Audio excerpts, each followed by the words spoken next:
Hello you guys, so today we're trying something a bit different. We're doing podcast style video. What will happen is when there's something important, you'll hear the following sound that indicates that there's something important that you need to see. Enjoy today's video. Hello and welcome back to my channel. My name is Michaela, the content creator behind KandidKayla.com, a platform where I help us become the best we that we can be with the intent of growing ourselves, in ourselves, for ourselves. So if you've seen our blog post this week, it was talking all about how my mom got a service dog and how the adoption of her into our lives has helped me with my personal wellness as well as other people within my family dynamic. Today, we're going to talk about different systems that we can put in place to help us with our daily wellness. So the first thing we're going to talk about today is how to be intentional about which systems that you implement and which ones you don't. The second thing we're going to talk about today is how to actually build a system for yourself. And lastly, I'm going to give a few examples into what kinds of systems or different systems can be implemented. So the first thing is how to be intentional about which systems you put into your life. Well, the important thing here is that requires a lot of self-seeking. If you have not seen my yearly review from 2019, I started my intentional wellness journey last year out of force, and as a result, it was important to me that I had plans of wellness to ensure that I actually stayed living. What I had to do was I had to change my actual thought process around wellness in order to determine what was important for me. And for me at the time, I wanted to know what was the bare minimum that I needed to do in order to still function and live. When I had my episode, my body stopped working. So at a minimum, I wanted to be able to do for myself. I wanted to be able to drive. I wanted to be able to cook and eat on my own, shower, get dressed, all of that. Well, I didn't have a reason for why my body shut down. I didn't have an understanding. There was no name, cure, diagnosis. And ultimately, I think that it was stress-induced, but they never came with any sort of conclusion. And so because of that, I needed to fix my entire life, not just one portion of my life. With that being said, I also knew that I wanted to be clear in thought. So I wanted to be able to think for myself and not have to question if there was something wrong with my thought process. And when you're not doing well and you're constantly pessimistic, you're constantly attacking yourself, you're constantly under high pressure, and sometimes it forces you to think that there's something wrong with you and who you are, and that lack of confidence for me was something that I knew that I wanted to get back. And lastly, what was important to me was that I wouldn't drop out of school. I wouldn't have to drop out of school, and I wouldn't flunk out of school. And so I needed to put systems in place in order to do those three things, in order to take care of myself and be well within myself and to not need help with my daily activities. The second thing is I wanted to have my personal confidence back, because that's not something I ever really dealt with until going through this situation. And the last thing is I knew for myself that I wanted to be able to continue in school. Understanding that about me, you would have to go and ask those questions to yourself. What are the things that you find important? And it might not be for you the bare minimum. For me now in my walk with wellness, I want well over the minimum. I can't just have the minimum anymore. I know for myself that I want to live a full and abundant life, and that's completely capable if I keep God first and put in the work. But now that I've decided what's important to me, how do I become intentional about it? You become intentional by making those things important. You always keep them in the forefront of your mind. You make them into something that you live by. Personally, I knew that I wanted to live in my confidence. I wanted to live in my independence, and ultimately I wanted to live in my education. So the second thing is how to actually build those systems. So I put links to videos in the description box as well as on the blog post to a video that I came across a few months ago, and I thought she did a great job summarizing the process of putting together a system. However, for me, this was not my journey. It was not cut and dry. It was not beautiful in any sense. It was something that I actively had to work on. I had to try different things in order to figure out what worked for me, what I liked, and what I didn't like. My mom was a great help during this process. She actually made me a mock wellness plan, which if you haven't seen our last video on how to build a wellness plan, I will link that in the description box. But she gave me a bunch of options on there of different activities that might work in a system for me based on what she knew about me. And that was excellent as a stepping stone. However, she's not me, and so I had to actually try each individual activity to determine what worked best for me. So how did I actually build those systems? What I decided to do, like I said, was just trial and error. So I knew that the first thing that was important to me was that I gain my independence back.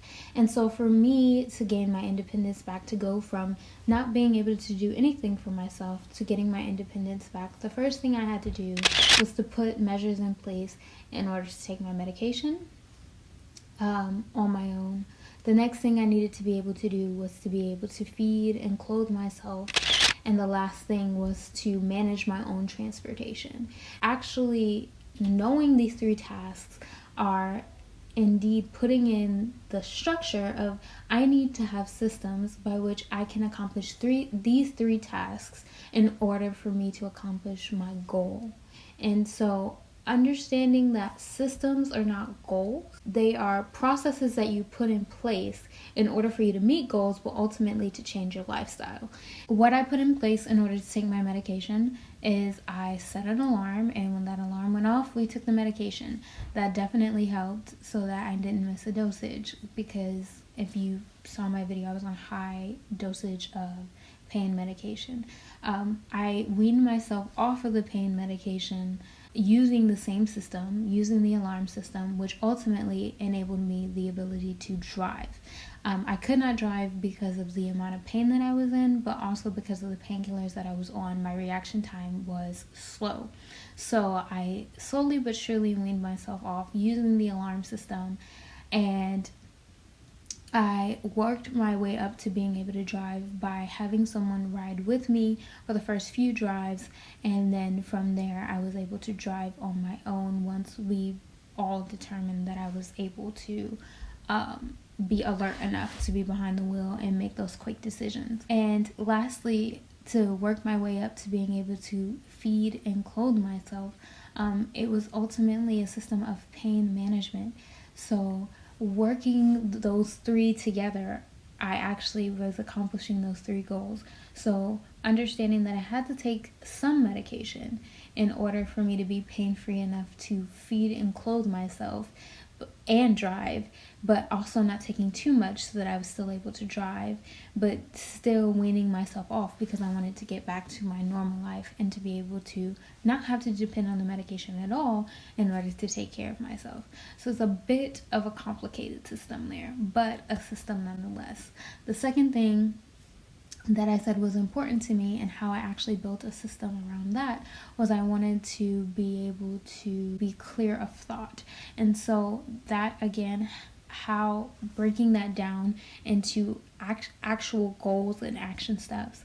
So the actual goals in that was to take care of my mental health, to wean myself off of the medication, and to make sure that my emotional health match the improvements in my mental health. I wanted to accomplish those 3 goals, like I stated, and so the actual action steps that I put into place that could be exercised daily for my mental health was I ensured that I went to counseling when I needed to.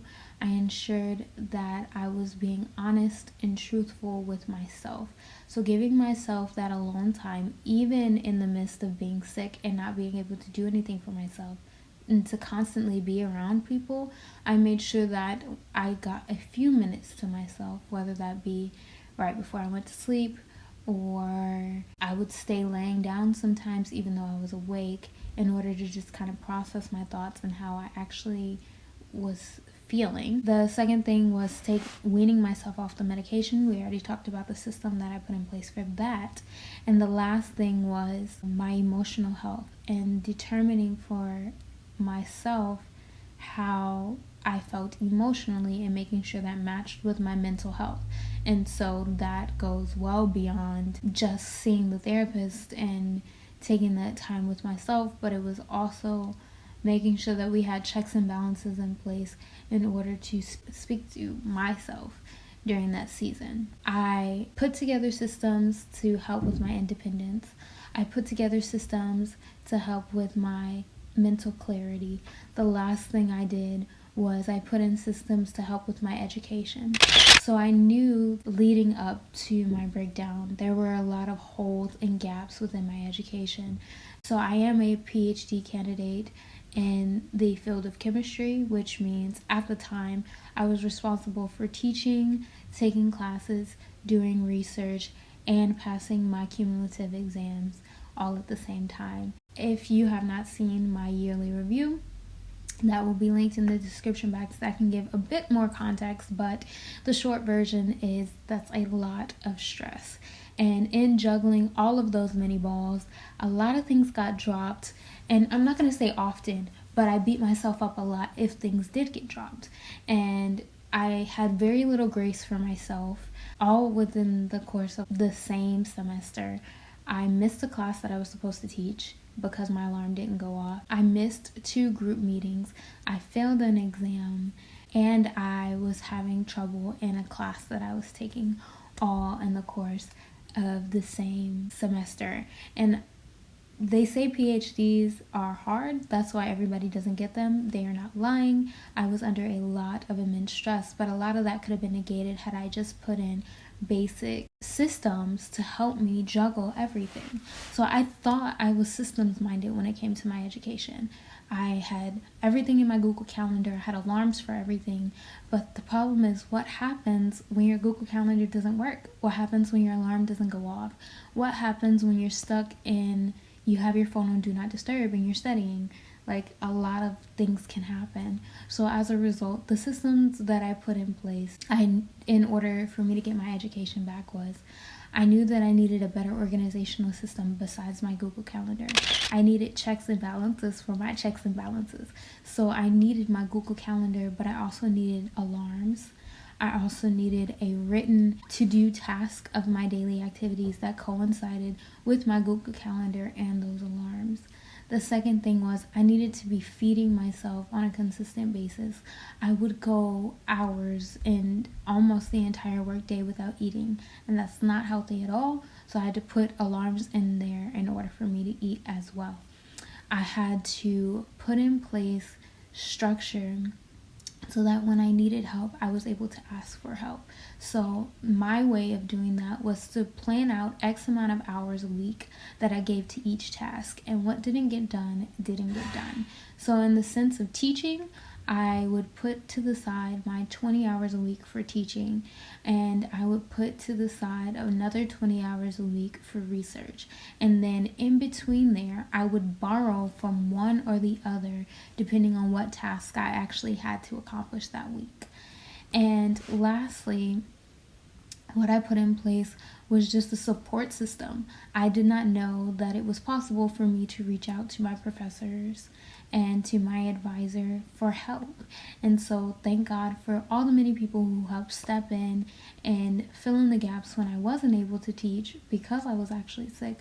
When I came back, I made sure that I was communicating when I could or couldn't do something. For example, if we're just watching students take an exam, if my body says no, that's a no. I can't force myself to magically do it. Or I would make it modified. So either I would show up and I would ask if I could sit, or show up and put myself against the wall where I would have something to be able to stand on or lean on for 3 hours rather than putting my body through hell. I also implemented stress management, so I implemented exercise on a regular basis to coincide with me eating well, and all of those things together helped to build my system around effective education and ultimately to get me to a place where I was more well, because I don't think anybody is 100% well on their PhD journey, but getting me to a place where I was more well in my educational journey. If you've gotten to this point in the video, I hope this video was helpful to you all. I hope that it encouraged you guys to go ahead and start building systems in your life so that you can activate your daily wellness. And we're actually going to be talking about basic principles to help you set up a system and to start your spiritual journey next week. If you have any questions, comments, or concerns, put those in the description box. More than willing to answer them and or to give a slew of more information concerning the topic. If I don't know the answer, I can definitely go look it up and we can have a great discussion about it together. So until next week, you guys, bye.